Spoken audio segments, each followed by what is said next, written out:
Hey, everybody, welcome into another episode of the Personal Privilege Podcast. I'm Chris Sanchez, joined in person for the first time by my fellow senior partners at Salient Strategies, Dustin Cox and Andrew Cates. Boys, good to see you in person for once. Yeah, it's great to be here. Yeah. A real podcast now. It's like. And joining us as our guest today, you know him as the chairman of the House Energy Resources Committee. It's Chairman Drew Darby. Chairman, good to see you this morning. It's good to be with you this morning. So, Mr. Chairman, you're obviously a graduate of the greatest university in the state, the University of Texas, as am I. What are some of your fondest memories of being on the 40 acres? Well, Chris, I mean, clearly it was a rich experience for which I treasure today. I would like to tell you about some intellectually challenging professor that challenged the unknown and gave me inspiration to move forward. I would characterize my freshman year as kind of the year of survival, when you have 400 in the statistics course and 400 in freshman English. Those were the flunk out courses. They admitted a lot of folks to the university and they used those courses to flunk you out. I can remember distinctly praying for a D in statistics. I did not understand a word the professor said the whole session. So academics, I mean, we managed to survive and managed to get our grade point up to where we could at least try to go after a postgraduate degree. But I'll tell you, thinking back, I collected some of my thoughts before this little session, and I've got a couple of notes here that if you'll permit me, just refer to, and this will be kind of a rapid fire. But Austin was under 251,000 people. It had a small city feel, but UT had about 35,000 people, and it was a big school feel.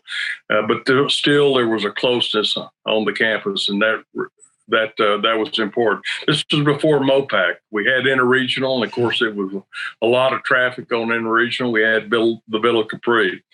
Of course, we had championship football in the fall. We had the shootout in Arkansas and the game of the century. We had championship baseball in the spring, and we had Goat Hill at Old Clark Field, and Bert Hooten and James Street, and I remember fondly while I was in law school sitting out on a spring afternoon watching that baseball and starting the Wild Bunch. I think they still have a group they call the Wild Bunch, but you know, clearly Gregory Gym was in use back then. It was rocking all the time. We had Hippie Hollow in the spring. We had Zilker Park on the weekend. We had, of course, anytime Willie Nelson and Armadillo headquarters and the Broken Spoke and Threadgill, and I can remember 10-cent beer night on a Wednesday night. Those are all fond memories. You know, and we, of course, we had lifelong friends developed during that period of time, both in athletics and in the undergraduate and law school. And of course, it's always great to be part of the largest alumni, but one of the largest alumni bases in the world. So all those are fond memories. Has there been, since you've been around to see some of these institutions around here, like you mentioned Threadgill's is closing now or has already closed. Has there been any of the maybe recent closings of restaurants that have kind of hit you in your memories pretty hard? Well, you know, yes, Threadgill's is one of those that is kind of an Austin tradition. When I look at the Broken Spoke now, you know, it's surrounded by high-rise apartments. You know, I just see the old Nighthawk. I can remember coming to Austin and my family eating at the Nighthawk. Again, the Villa Capri. I mean, you know, when you see some of these institutions that touched your heart during that period of time, you think with fondness, of course, on them, but you regret their passing. But as with most things in life, there's a time and a place, and I suppose their time and their place is gone. At least with those memories you have, that they're strong and can persevere past a loss from this past weekend in UT football and trying to keep that out of sight, out of mind, right? Oh, well, I had a sack that I was prepared to wear today, but you know, I'm just hopeful that Tom Herman and his group of coaches can turn this around. Of course, we enjoyed some very fine times during my time at UT. Darryl Royal and we we had, 3 yards in a cloud of dust. Royals' philosophy was, if you're going to throw the ball, 2 things bad could happen. One of which is an interception, one of which is a drop ball, and so. We just had a different philosophy. It's a different game right now. I can remember we had an all Southwest Conference defensive tackle that weighed 235 pounds. Sure. Well, now that's a big safety. It's a different game right now, and I think in one respect, I think we saw it Saturday. Maybe it's become too complicated. Maybe these offenses have evolved into a point where you just can't comprehend all the things you've got to do on a single play and where you got to be and what you got to look for and what the read is and the defense. It's just all complicated and it leads to mental breakdowns. And you saw it Saturday. Both teams, I thought it was embarrassing the number of mistakes. Now, some of that, I've got to tell you, I think is bad officiating, but clearly the players and the coaches are not on the same page, and they don't have their head in the game, and I hope they can get their head in the game. We've got a long season ahead, still many opportunities, so I'm extremely hopeful. Yeah, that was actually going to be a segue into our next question about UT football. Obviously, it was not a good weekend for the Longhorns this past weekend, but neither was it a good weekend for the OU Sooners, and that's who we're playing this next weekend. What are some of your favorite memories of the Red River Shootout? I still call it the shootout. It's not the showdown. It's the shootout. What are your some of your favorite memories? Well, I mean, I can remember running out the tunnel and seeing the crowds in the equally divided stadium. I can remember the festivities leading up to the game and the night before in downtown Dallas and all that, and the state fair and Fletcher's Corny Dogs and all that are vivid memories in my mind. And it is a great tradition, and I hope we never get away from that. I can't recall the last time where UT and OU lost the week before this shootout. And so it's going to be different, but they're still Oklahoma. And so we all have a burning passion to beat them. And hopefully the guys can get it together and do that this weekend. You mentioned running out of the tunnel, and I got to imagine that's like walking into the Coliseum of Rome. What was that experience like to walk out of there with all those Sooners yelling? I can imagine all sorts of horrible things at you. Oh, yeah. Well, yelling and throwing and spitting and sloshing and all of that. It's and everybody's got their horns down and the other end of the stadium has their horns up. So it's quite a festival and experience, but it's one rich in tradition, and I hope UT never gets away from that. So obviously, every Longhorn knows where they were back in 2006 when Vince Young crossed the goal line at the Rose Bowl to win the national championship. Do you remember what you were doing and where you were when that happened?